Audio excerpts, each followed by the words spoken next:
இது குறித்தான கருத்துக்களை நம்மோடு பகிர்ந்து கொள்வதற்காக மூத்த பத்திரிகையாளர் பிரியன் இணைப்பில் இணைகிறார்.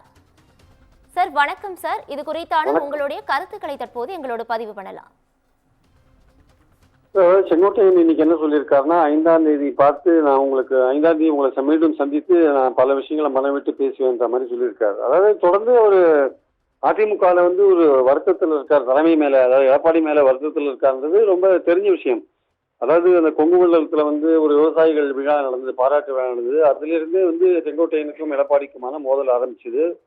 அதே மாதிரி எடப்பாடி யாத்திரையை துவங்கின போது செங்கோட்டையனை கூப்பிடவே இல்லை. இத்தனைக்கும் கொங்கு மண்டலத்தில் செங்கோட்டையன் ஒரு முக்கியமான தலைவர், அதிமுகவோட ஆரம்ப காலத்திலேருந்தே அங்கே இருக்கிறவர். அவரை கூப்பிடாமே நடத்தினார். நடுவில் எடப்பாடி பாஜக விட்டு பிரிந்து இருந்த சமயத்தில் செங்கோட்டையன் பாஜக தலைவர்கள் டெல்லிக்கு போயெல்லாம் சந்திச்சுட்டு வந்தார். அப்போது அவர் பாஜகவில் சேர்ந்துருவாரா இல்லை அதிமுகவில் பிளவு உண்டு பண்ணுவாரான்னு போல பல விஷயங்கள் பேசப்பட்டன. அசம்பிளியில் எடப்பாடியை பார்த்தபோது கூட அவர் 2-3 தடவை முகத்தை பார்க்காம திருப்பிட்டு போயிட்டாருன்னு நம்ம பார்த்தோம். ஸோ தொடர்ந்து அவங்க 2 பேருக்குள்ளான ஒரு மோதல் நடந்துட்டு இருக்கு. இவர் ஒரு சீனியராக இருக்க, எதுக்கும் அவங்க கன்சல்ட் பண்ண மாட்டேங்கிறாங்க. ஈரோடு பை எலெக்ஷன்ஸ் போது போட்டி போடுறதை பற்றி கூட அவர்கிட்ட கன்சல்ட் பண்ணலைன்னா பாருங்க, அவருடைய சொந்த தொகுதி, அவர் அதுக்கு கூட கன்சிடர் பண்ணலைன்னா அப்போ அவர் ஒரு சீனியர் தலைவர் எப்படி ஃபீல் பண்ணுவார்?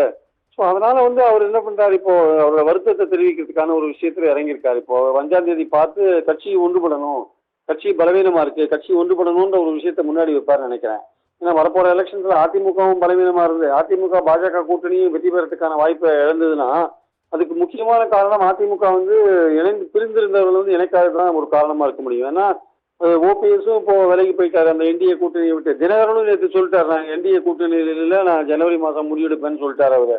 அப்படி இருக்கும்போது அந்த கூட்டணி எப்படி பலமாக இருக்கும்? அதிமுக பலவீனமாக இருக்கும்போது வெற்றி பெறுவதற்கான வாய்ப்புகள் ரொம்ப ரொம்ப குறைஞ்சு போயிடும். அப்போது செங்கோட்டையன் போன்றவர்கள் கண்டிப்பாக ஒரு ஒற்றுமைக்கான ஒரு விஷயத்தை வலியுறுத்துவாங்க. ஸோ 5ஆம் தேதி அவருக்குள்ள வருத்தம், விரக்தி போன்ற விஷயங்கள் எல்லாம் அதை முதல்ல சொல்லாமல் கட்சி நலன் கருதி கட்சி ஒன்றுபடணுன்ற ஒரு விஷயத்தை முன்னாடி வைப்பார்னு நினைக்கிறேன். அதன் மூலமாக எடப்பாடியோட ரியாக்ஷன்ஸை பார்ப்பாரு. அவர் சரியா அதுக்கான முயற்சிகள் எடுக்கலைன்னா அடுத்த கட்டமாக தேர்தல் நெருக்கத்தில் அவர் ஓபிஎஸோட இணைந்து வேறு பல நடவடிக்கைகளில் இறங்கக்கூடும். அதற்கான வாய்ப்புகள் இருக்கின்றன என்பது என் கருத்து.